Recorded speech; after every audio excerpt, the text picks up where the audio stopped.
पिछले दिनों आसाम में मुस्लिम मकानों पर तकरीबन 2000 मकानों पर बिल्डोज़र चलाया गया और उसके साथ ही कई मस्जिद और मदरसे हैं जिनको बिल्डोज़ कर दिया गया। इस पूरे मामले को लेकर के जमीयत उलमा हिंद का एक जो है दल वहां पर पहुंचा, मामले की तहकीकात की और तहकीकात करने के बाद ये बातें सामने निकल कर के सामने आई हैं कि सिर्फ मुसलमानों को ही निशाना बनाया जा रहा है। अगर किसी का हिंदू का घर इस पूरी आबादी में, इस एरिए में अगर है तो उसका मकान छोड़ दिया जा रहा है और मुसलमानों के मकानों पर बिल्डोज़र चलाया जा रहा है। असम के आजडूबी हिसोला बैन में असम सरकार की ओर से तोड़फोड़ कार्रवाई के तहत कई घरों को ध्वस्त किया गया है, जिसको लेकर जमीयत उलमा हिंद के अध्यक्ष मौलाना महमूद मदनी के निर्देश पर उनकी टीम ने दौरा किया, जिसमें मौलाना अरशद मदनी के जमीयत उलमा हिंद के जो जनरल सेक्रेटरी हैं उनके ज़रिए यहाँ पर दौरा किया गया और दौरा करने के बाद इस प्रतिनिधिमंडल ने असम के गवालापुरा ज़िले का दौरा किया, जहाँ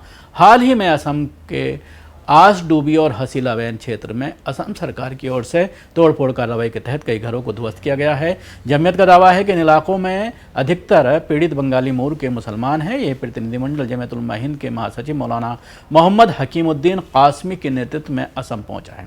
प्रतिनिधिमंडल ने जिला मजिस्ट्रेट के माध्यम से असम के मुख्यमंत्री हेमंत बिश्व शर्मा के नाम एक ज्ञापन भी सौंपा, जिसमें तोड़फोड़ कार्रवाई को अमानवीय, असंवैधानिक और धार्मिक भेदभाव पर आधारित बताया। ज्ञापन में कहा गया है कि ये तोड़फोड़ की कार्रवाई केवल उन इलाकों में की गई जहां विशेषकर बंगाली मुसलमान बसे हुए थे, जबकि उसी ज़मीन पर रहने वाले अन्य समुदाय के निवासियों को नहीं छेड़ा गया है। भेदभावपूर्वक रवैया और धार्मिक आधार पर पक्षपात का खुला उदाहरण है। सुप्रीम कोर्ट के निर्देश की अवहेलना है। ज्ञापन में आगे कहा गया है कि प्रभावित लोग पिछले 70-80 वर्षों से इसी ज़मीन पर रह रहे हैं, जिनमें अधिकांश संख्या ब्रह्मपुत्र नदी में बाढ़ के कारण विस्थापित हुए लोगों की है और वे सभी आधिकारिक रूप से भारतीय नागरिक हैं। उनको बेदखल करना न्याय और मानवीय मूल्यों के खिलाफ है।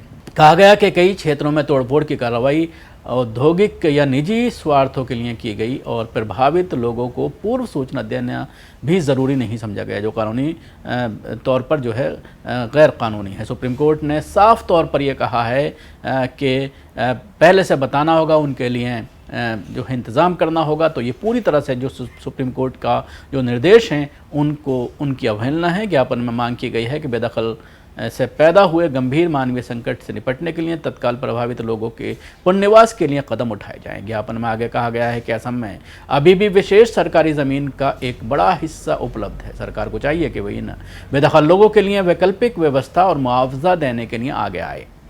जब तक स्थायी व्यवस्था न हो जाए तब तक सरकार अस्थायी रूप से इन प्रभावित लोगों को भोजन और आश्रय प्रदान करना चाहिए। हमें उम्मीद है कि सरकार इस संबंध में ज़रूरी कदम उठाएगी।